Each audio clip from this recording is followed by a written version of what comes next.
Hello, friends. Today I'm going to be reading another favorite of mine called Emily and Alice. It is written by Joyce Champion and illustrated by Susie Stevenson. Here we go.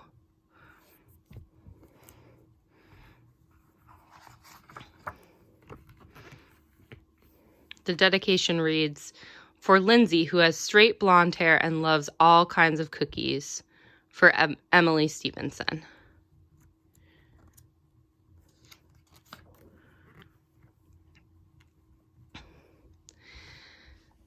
Emily looked out the window and jumped up and down. "Yippee!" she shouted. "New neighbors. There's a girl with long black hair and pink sandals. I like her already." Emily ran to the front door. "Where are you going?" her mother called. "Next door," answered Emily. "I'm inviting the new girl over for peanut butter cookies and milk." As she ran across the yard, Emily suddenly thought, "Oh no, maybe the new girl doesn't like peanut butter cookies. Maybe she'd rather have graham crackers." Emily started walking slowly. Maybe the new girl doesn't want a friend with red ponytails and striped knee socks. Maybe she only likes long hair and sandals. Emily stopped walking. "I'm going home."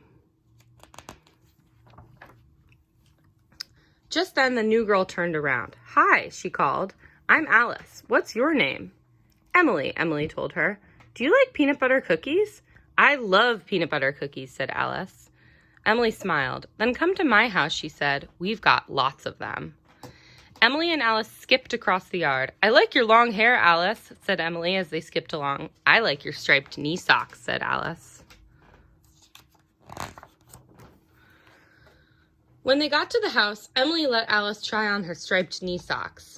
Alice let Emily braid her long hair.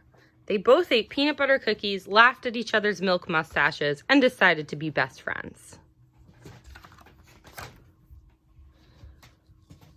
Baby Sam.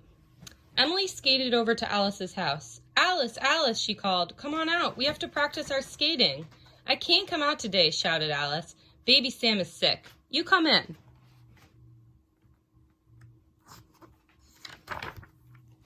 Emily pulled off her skates. She ran upstairs to Alice's room. "Alice," she said, "you don't have a baby brother or a baby sister, so who is Baby Sam?" "Grandma gave me Baby Sam for my birthday," said Alice. "Come and see how sick he is." Emily looked hard at Baby Sam. "He doesn't look sick to me," she said. "Let's go skating." "Baby Sam is very sick," insisted Alice. "He already has a high fever and soon he'll break out in spots. I can't leave him now." "But Alice," said Emily, "look outside. The sun is shining. The sky is so blue. We've got to go skating." "I can't go," said Alice. "Baby Sam needs me." Emily thought for a moment. Then she smiled. "You're very lucky that I'm here," she told Alice. Emily went into the bathroom. She came back with a cup of water. "I am the doctor," she announced, "and this is special medicine. It will make Baby Sam better in no time. Now let's go skating." "Oops," said Alice. "Baby Sam just spilled his special medicine. Now he's crying." Emily ran down to the kitchen. She hurried back with paper towels. "There, the medicine is all cleaned up. Now can we skate?" "Not yet," said Alice. "First, Baby Sam wants you to sing him to sleep." Emily sighed and sat down on Alice's bed. She sang, "Go to sleep, it is late. If you don't, we can't skate."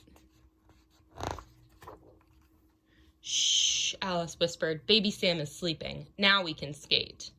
Alice and Emily tiptoed out of the bedroom. "Now I am almost too tired to skate," said Emily. "Me too," said Alice. "It's not easy being a babysitter." "Sometimes," said Emily, "it's not easy being a best friend either."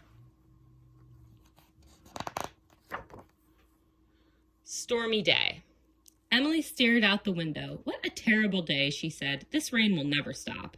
She picked up the phone and dialed Alice's number. "Alice," she said, "come over to my house and we'll think of something to do." "It's raining too hard," Alice answered. "I don't want to get wet. You come here." Emily frowned at the phone. "Alice," she said, "I asked you first. Besides, if I go over there, I'll get wet." "If you were really my friend," yelled Alice, "you would come over." "If you were my friend," shouted Emily, "you would come here." Alice hung up on Emily. Emily slammed down the phone. "Who needs that Alice anyway?" she grumbled. Emily put on her roller skates. She skated in circles around her room, but it wasn't much fun skating inside, and it wasn't much fun skating without Alice. At lunchtime, Emily had a picnic with jam sandwiches and a pitcher of lemonade, but a picnic wasn't the same inside, and a picnic wasn't any good without Alice.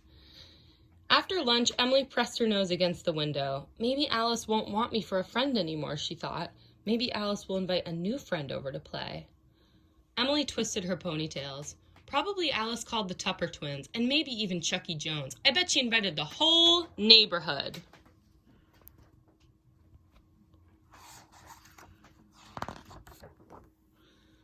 Emily grabbed her jacket and ran out into the rain. There was Alice crossing the yard. Alice, she called, what are you doing out here? Going to your house, answered Alice. But I'm going to your house, said Emily. Emily and Alice looked at each other. Come on, let's go to your house, said Alice. No, said Emily, let's go to yours. Alice started to yell. Emily almost started to shout, but then Emily looked at Alice and smiled instead. Alice, she said, you have a rainy head. You have a drippy nose, said Alice. They looked at each other all wet and dripping and started to laugh. Hey, said Alice, getting wet is fun. That's only because we're getting wet together, Emily told her. Alice pointed to a giant puddle. I know what will be even more fun, she said. Let's get soaked together.